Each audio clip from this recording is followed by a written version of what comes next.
Morning, guys. Raptor Freak, Alexiot's here. Tuesday morning. Just want to do a short little video continuing on the whole topic of positionless basketball today. Uh, my question is, how does a player like Fred VanVleet or Freddie Gillespie or Kem Birch or Malachi Flynn, guys that can't be considered positionless, fit in with the ideas that Nick Nurse are going to do this year with the positionless basketball? So Fred VanVleet is not positionless, but obviously he's going to be a key player for us this year, and he's going to get major minutes and be a starter.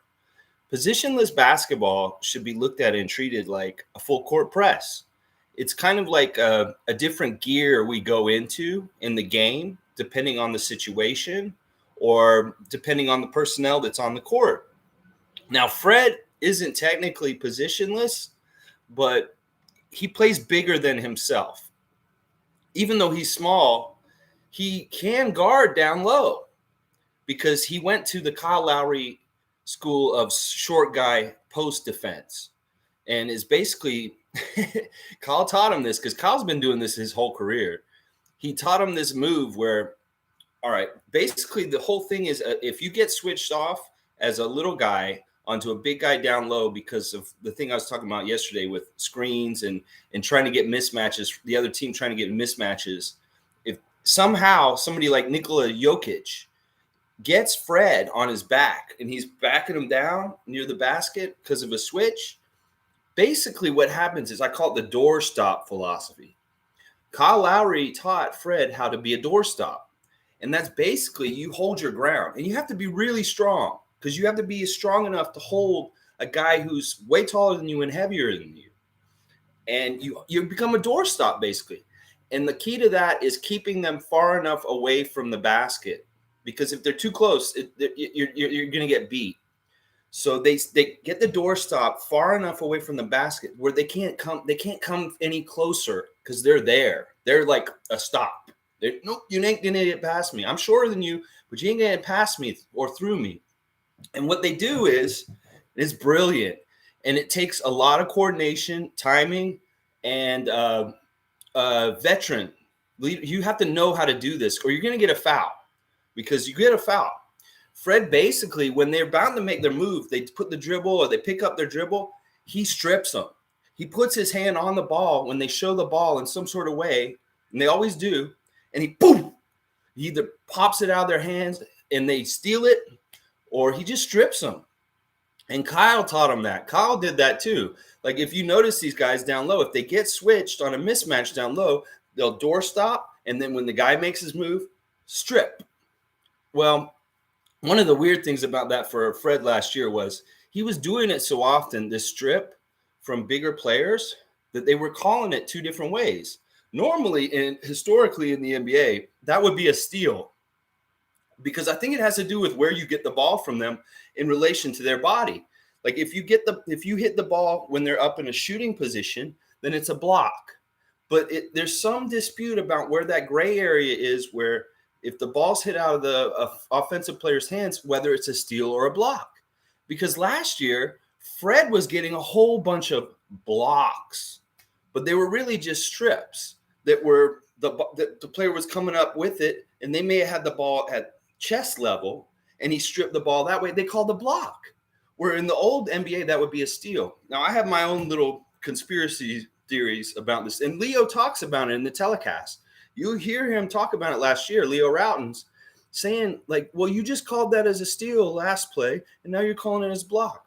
They were diverting Fred's stats into two categories because honestly, if they counted them all as steals, he'd be one of the league leaders in steals, if not the leader in the whole league of steals.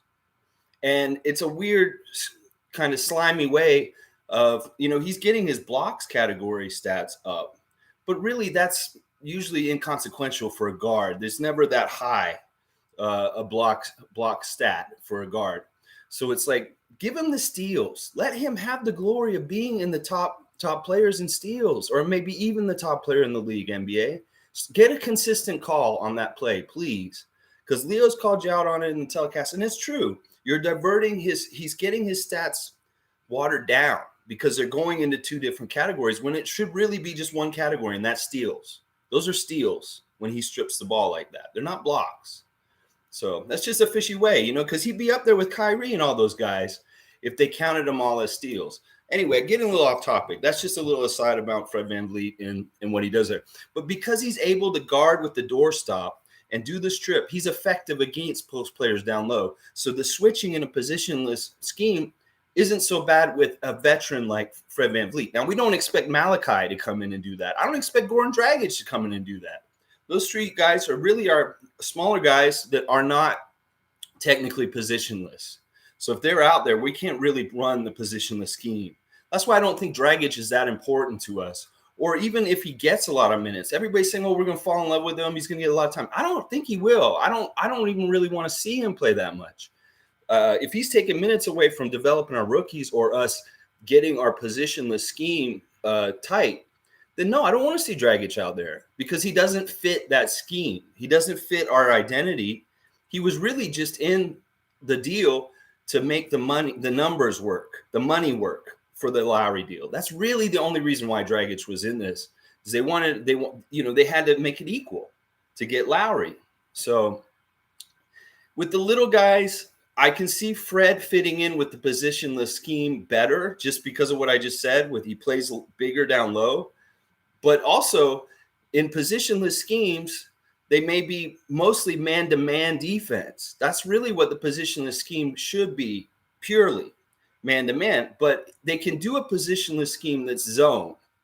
And if they do that, then Fred is staying on the outside, switching on the outside in the rotations and not ever having to switch down low. And vice versa, we have big guys like Kem Birch, Fred Gillespie that are not necessarily as quick to guard the small guys as some of our other big guys like Precious or Scotty Barnes, then it's the vice versa. They're in a zone defense in a positionless scheme, and they're only switching down near the basket, Kem and Freddie.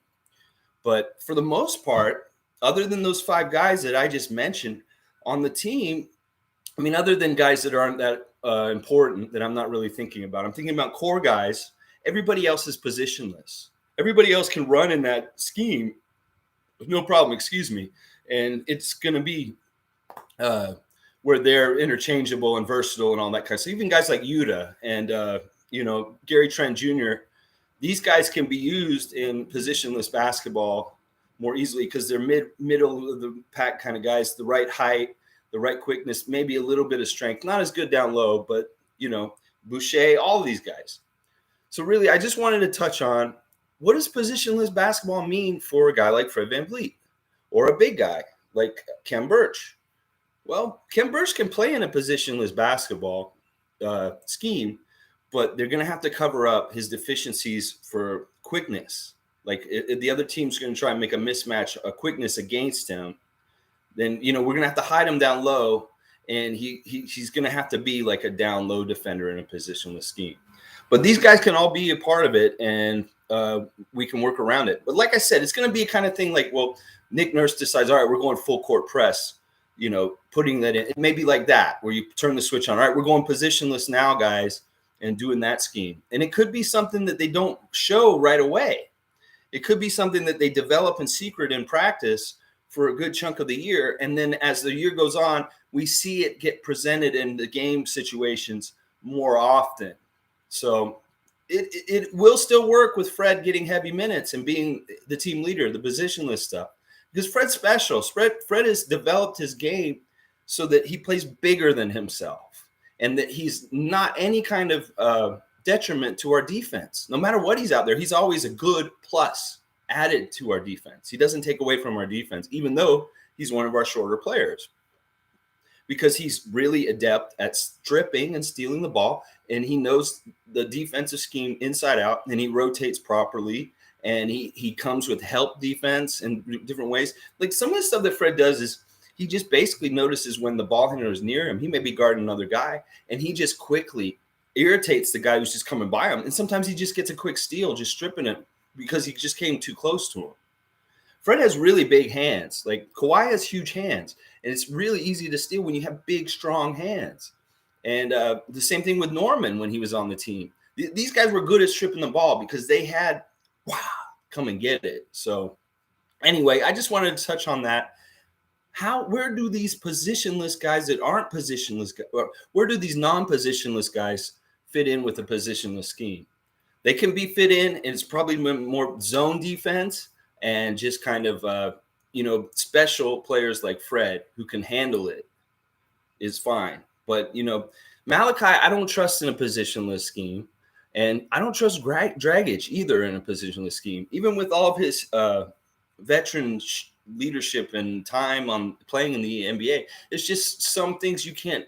He doesn't have the strength to do it. Fred has the strength. Malachi doesn't have the strength either, or the size. But Fred has the strength, and Kem's not quick enough, but he is able to be covered up with the quickness of the other guys around him. So it'll work with all of our guys in the main core. It's just that we may fudge a little on the positionless side. Maybe 4 of the guys are positionless and Kem, or 4 of the guys are positionless and Fred. But it's all going to work either way. It's going to be nasty, y'all. All right. Have a great Tuesday. Thanks for watching Raptor Freak. Please like and subscribe and comment. I'm getting great responses, and I really appreciate y'all for watching. And I pledge to put new content out every day for like the near future going through this whole season. I will be reacting, giving you my insight and thinking about stuff. And one thing you won't ever find on this channel is pure trade speculation. Like I hear a lot of this, like, oh, well, these trade speculation stories or this stuff. I hate that stuff. That's just like cosplaying or fan fiction. You think you're the GM, you're gonna make up ideas in your head about who's gonna get traded for what and all this, and how the line you get on the the GM thing online, and you're like playing GM numbers with making the numbers match, and oh, this will work. Whoa, they should do it. And then you make an article or a video about it, and you start talking about this. No, you're not gonna see any videos like that.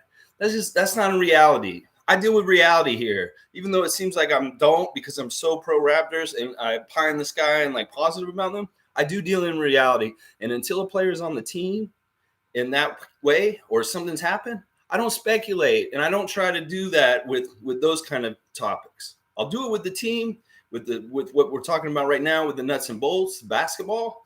But I'm not going to talk about personnel and moving stuff around. That's Bobby Webster's job, and I'm not smarter than Bobby Webster when it comes to basketball management, and I'm not a fool to think that.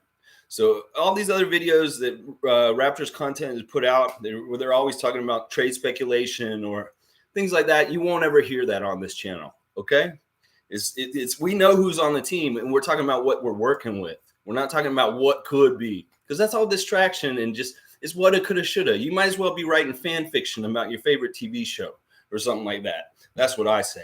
Go Raptors! It's gonna be a beautiful season. We're less than 2 weeks away from the preseason. Oh yeah, baby. It feels so good. It's going to feel so good when they come back to the arena and we all cheer them and they're going to go dunk it and it's going to be, oh my God.